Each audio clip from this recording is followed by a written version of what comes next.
하신 주님의 크신 은혜를 찬양하며 오늘 주시는 하나님의 말씀을 통해서 우리에게 주시는 주의 음성이 들려지기를 소망합니다. 기독교의 신앙의 핵심, 우리 기독교 신앙의 핵심은 부활 신앙에 있습니다. 모든 사람에게는 두 가지 소원과 바람이 있어요. 첫 번째는 죽지 않았으면 좋겠다. 그런데 그게 현실적으로 불가능하잖아요.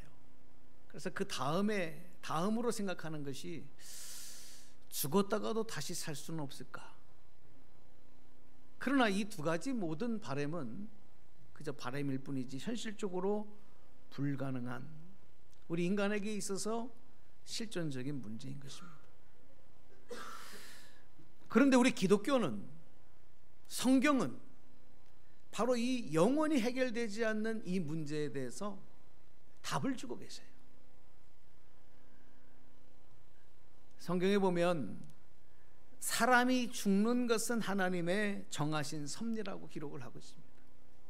그 이유는 모든 사람이 죄를 범하였기 때문이다. 모든 사람은 죄인이기 때문에 죽는다는 것입니다. 그것이 하나님의 정하신 뜻이라는 것입니다. 말씀 세 구절을 읽어드리려고 합니다. 로마서 3장 23절 말씀입니다. 모든 사람이 죄를 범하였음에 하나님의 영광에 이르지 못하더니. 또 로마서 6장 23절에 보니까 이렇게 기록합니다. 죄의 삭은 사망이요. 히브리서 9장 27절 한 번 죽는 것은 사람에게 정해진 것이요 그 후에는 심판이 있으리니. 아멘. 여러분, 성경은 이렇게 죄의 삭은 사망이고 그 이후에는 심판이 있다라고 말씀하고 있어요. 따라서 죽음의 문제를 해결받기 위해서는 죽지 않으려고 하거나 아니면 죽었다가 다시 살아날 수 있는 방법을 찾는 것이 아니라 죄의 문제를 해결받아야 한다. 오늘 하나님께서 우리에게 말씀하시는, 성경이 기록하고 있는 내용이 바로 그것입니다. 하나님의 아들이신 예수님은 인간들이 죄로 인해서 죽임을 당하고 또 그 이후에는 심판을 받아서 지옥의 영원한 불못에 던져져 고통당해야 하는, 영원히 고통당해야 하는 이 문제를 해결해 주시고자 육신의 몸을 입고 이 땅에 오셨어요. 그분이 바로 하나님의 아들이신 예수님이에요.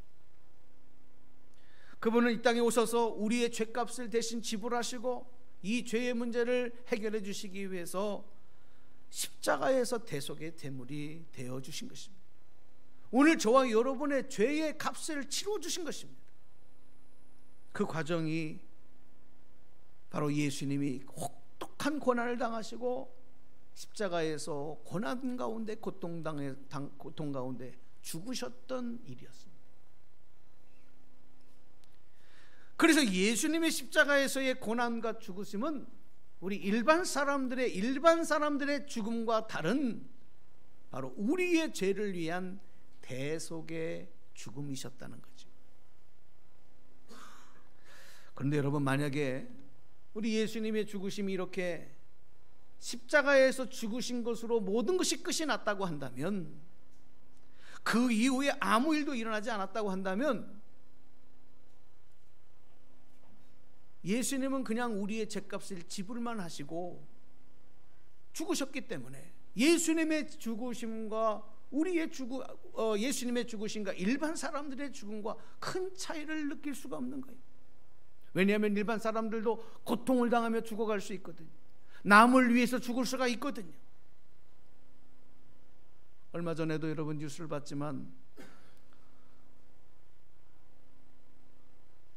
유기견 강아지를 구하기 위해서 소방관들이 출동을 했다가 교통사고가 나가지고 큰 덤프트럭이 그 소방차를 뒤에서 받아가지고 앞에서 개를 구하려고 서 있던 소방관 3명이 그냥 그 자리에서 죽는 일이 얼마 전에 벌어졌어요. 세상에는요, 다른 사람을 위해서 죽는 사람도 있고, 심지어는 이렇게 동물을 구하려다가 대신 죽는 사람들도 있어요. 예수님의 죽으심이 만약에 십자가에서 우리를 위해서만 죽으신 죽음이라고 한다면 그냥 감사하고 은혜롭다, 고맙다, 그 외에는 아무것도 없는 거예요. 그러나 우리 예수님은 그 이후에, 죽음 이후에 놀라운 역사를 보여주셨어요. 그래서 예수님을 우리는 비로소 저분이 하나님의 아들이시구나, 저분이 우리를 구원하신 그리스도이시구나라는 것을 깨닫고 믿게 된 것입니다. 그것이 바로 무엇입니까? 예수님은 죽으신 지 사흘 만에 무덤의 문을 여시고 죽음의 권세를 이기시고 부활하셨다는 것입니다. 할렐루야. 이 놀라운 기적의 역사를 예수님이 이루셨어요. 그리고 사랑하는 사람들하고 사랑하는 제자들 앞에 부활하신 예수님이 나타나셔서 부활의 사실을 증명해 보여주셨습니다.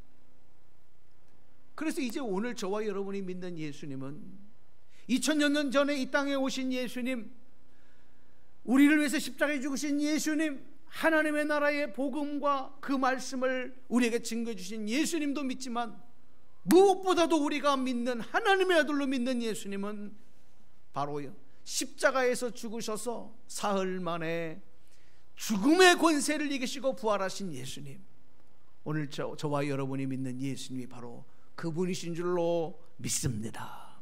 그래서 부활 사건은 인간의 경험과 상식으로는 도무지 이해할 수 없는 일이에요. 어떻게 사람이 죽었다가 그것도 사흘이 지난 다음에 다시 살아날 수가 있겠습니까? 일반인들은 그래서 부활을 믿지 못하고 의심하는 일, 어쩌면 당연한 일일 줄 몰라요. 예수님의 제자들조차도, 3년 동안 예수님께 교육을 받은 제자들조차도 예수님의 부활을 믿지 못하고 의심했어요. 엠마오를 향해 가던 두 제자는 부활하신 예수님이 함께 동행하는데도 불구하고 그분이 예수님, 부활하신 예수님인 줄 알아보지 못했어요. 도마와 같은 제자는 부활하신 예수님을 보고도 믿지 못했습니다. 그 소식을 듣고도 믿지 못했습니다. 예수님의 손에 난 못자국을 직접 만져보고 예수님의 옆구리에 난 창자국을 직접 만져보고 나서야 예수님이 부활했구나 라는 사실을 그제서야 믿을 수 있었습니다. 오늘 우리가 살아가는 이 땅이 얼마나 이성주의가, 과학과 이론과 검증과 확인과 증명이 되는 것만 실제 존재한다고 말하고는, 여러분 오늘 이 시대에 예수님의 부활 사건을 믿는다는 것은 참으로 어려운 일일 수 있습니다. 미스테리한 사건일 수 있습니다. 그러나 여러분, 그럼에도 불구하고 우리가 그리스도인이 된다는 것은, 그리스도인이 될 수 있는 일은 예수님의 부활 사건을 믿음으로만 가능하다는 것이. 많은 그리스도인들이 교회를 다니고 예수님을 믿는다고 합니다. 그런데 정말 그리스도인은 되지 못하는 이유가 뭔지 아십니까? 교회의 성도는 될 수 있고 교인은 될 수 있어요. 내가 하나님을 믿는 사람이라고 스스로 말은 할 수 있어요. 그러나 정말 그리스도인이 되는 길은 오직 하나밖에 없습니다. 바로 부활하신 예수님, 예수님의 부활을 믿는 것입니다. 오늘 이 아침에 그 믿음이 저와 여러분 가운데 다시 한번 굳건하게 세워지기를 주님의 이름으로 축원합니다. 그런데 여러분, 이 놀라운 위대한 사건이신 부활, 그런데 더 놀라운 것은 부활하신 사건 그 이후였습니다. 부활의 사건이 일어난 그 이후에 일어난 일들입니다. 왜냐하면 예수님의 부활도 놀라운 사건이지만 이 부활 사건 이후에 부활하신 예수님을 만난 사람들은 모두가 다 변화되라는 것입니다. 모두가 다 변화되었다는 것입니다. 오늘 우리는 여기에 주목해야 합니다. 예수님의 부활을 경험하고 믿은 사람들은 자신을 주장하던 자기 자신을 다 포기합니다. 누가 그렇게 하라고 얘기한 것이 아닌데, 부활하신 예수님을 만난 사람들은 한결같이 이전에 자신의 삶을 다 포기하고 내려놓습니다. 그리고 십자가에서 죽으신 예수님의 죽으심의 이유를 비로소 그제서야 깨닫고 감사하게 됩니다. 그리고 주님의 죽으심에 동참하기 위해서 예수님의 십자가를 지고 주님을 따라가는 그런 삶을 자청하며 나가는 겁니다. 그러니까 부활하신 예수님을 믿고 따르게 된 사람들은 눈동자가 달라지는 거예요. 삶의 목표가 달라지는 거예요. 인생의 목표가 달라지니까 삶의 내용이 달라지는 것입니다. 변화가 나타나는 것입니다. 오늘 세례를 받은 두 분이 당신들의 삶 가운데 일어났던 작은 변화들을 우리에게 간증해 줬습니다. 그렇습니다. 조금씩 변화가 일어난다는 것은 내 안에 부활하신 예수님의 영이 함께하고 있다는 것입니다. 오늘 저와 여러분에도 그런 간증이 더 많이 쏟아지기를 주님의 이름으로 축원합니다. 고린도서 15장 17절 말씀을 보실까요? 사도 바울은 이렇게 고백을 하고 있습니다. 말씀 한번 보겠습니다. 그리스도께서 다시 살아나신 일이 없으면 너희의 믿음도 헛되고 너희가 여전히 죄 가운데 있을 것이요. 아멘. 여러분 이 말씀을 한번 잘 보세요. 그리스도의 부활이 없었다고 한다면 오늘 우리가 믿는 믿음이 다 헛것이라는 것입니다. 그리고 죄의 문제를 해결받는 것도 다 거짓이 된다는 것입니다. 여전히 우리는 죄 가운데 있어서 죄의 삭신 영원한 죽음을 당하고 하나님의 사망 심판 가운데 영원한 지옥불에 던져 고통당하는 운명밖에 되지 않는다. 예수님이 부활이 없다면 모든 것이 다 도루묵입니다. 모든 것이 다 헛것이 되는 것입니다. 그런데 오늘 저와 여러분이 구원받은 사실이 헛것이 되지 않는 이유가 무엇입니까? 하나님의 아들이신 예수께서 저와 여러분을 위해 십자가에 죽으셨고 부활하셔서 구원의 완성이 되셨기 때문에, 구원의 확증이 되셨기 때문에 오늘 저와 여러분이 구원받음은 하나님의 약속 가운데 이루어지고 있는 놀라운 축복임을 다시 한번 믿고 고백하게 되기를 주님의 이름으로 축원합니다. 그래서 히브리서 11장 1절 말씀 보니까 이렇게 기록을 합니다. 말씀 보겠습니다. 믿음은 바라는 것들의 실상이요 보이지 않는 것들의 증거니. 히브리서 믿음장의 시작은요, 믿음은 바라는 것들의 실상이며 보이지 않는 것들의 증거라고 했습니다. 부활신앙도 마찬가지예요.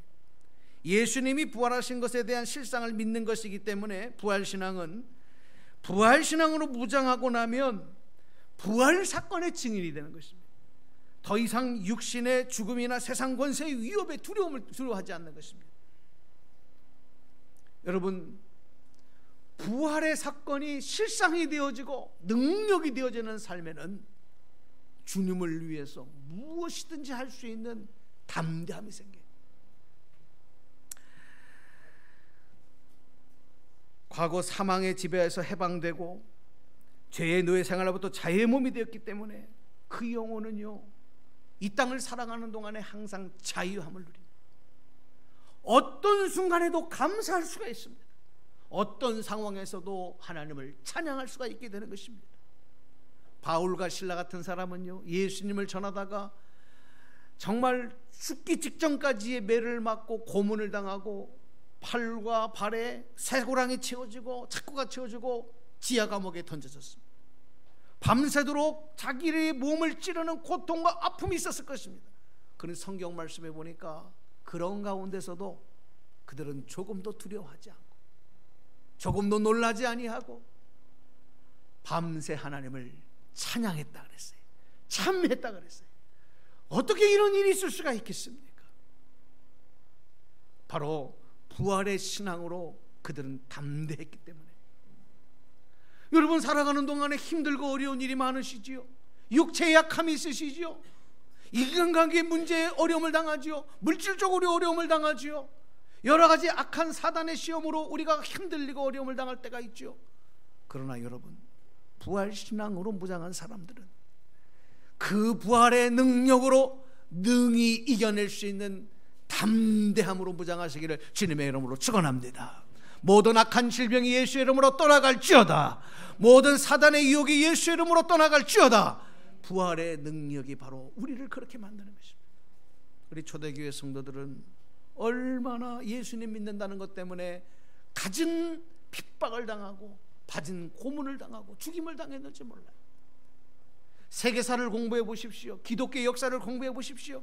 예수를 믿는다는 그 이 하나 때문에 얼마나 많은 사람들이 고문을 당하고요, 온몸이 찢기고 짐승들의 밥이 되어지고 불에 태워지고, 예수 믿는다는 것 때문에 그렇게 고통에, 그렇게 핍박의 역사가 있었을 때도 부활신앙으로 무장한 사람들은 조금 더 흔들리지 않아요. 죽으면 죽으리라, 예수는 부인하지 아니하고 순교의 길을 걸어갔던 것입니다. 우리나라 초대교회 역사만 보더라도 일본의 식민지하에 있을 때 신사참배를 거부하고 죽으면 죽으리라 하며 예수님, 부활하신 예수님, 주님의 십자가를 지고 주님을 따르겠다고 걸어가며 순교하신 우리의 신앙의 선조들이 얼마나 많았는지 몰라요. 저 공산치하에서 공산당들에게 굴복하지 아니하고 믿음을 지키며 순교의 길을 걸어갔던, 찬송하며 기뻐하며 순교의 길을 갔던 우리의 신앙의 선조들, 그 믿음이 어디에서 나왔을까요? 그들은 우리와 다른 사람들이었나요? 그들에게는 가정이 없었나요? 그들에게는 남편이 없고 아내가 없었나요? 그들에게는 부모와 자식이 없었나요? 아닙니다. 바로 그들의 마음속에 예수님의 부활 신앙이 그들을 강하게 붙잡고 있었기 때문에 그 어떤 세상의 핍박에도 무너지지 않냐고 흔들리지 않는 승리의 믿음이 있었던 것입니다. 오늘 이 아침에 여러분께 이 말씀을 드리며, 오늘 부활신앙으로 무장하라고 하는 이 말씀을 오늘 이 말씀으로 마무리를 하려고 합니다. 여러분, 부활신앙은 이렇게 불의에 대한, 세상 권세에 대한 승리일 뿐만이 아니라 우리 마음에서 일어나는 미움과 증오의 갈등을 이기는 승리이기도 합니다.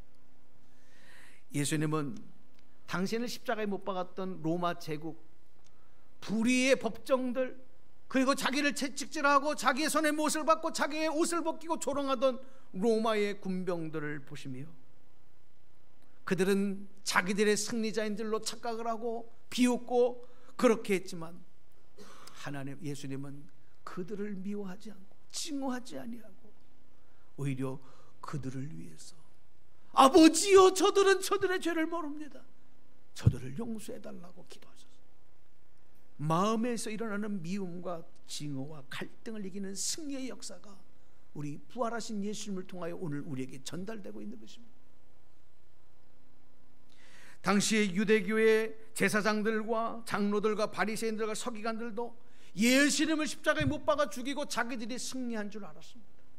그러나 예수님의 부활 권세는 이런 교만한 자들, 이런 악한 자들까지도 용서하고 사랑하시는 은혜였던 것입니다. 예수님을 사랑한다고 따랐던 제자들은 예수님을 버리고 다 도망했습니다. 예수님을 모른다고 3번이나 부인했습니다. 예수님을 은 30냥에 돈을 받고 팔아버렸습니다.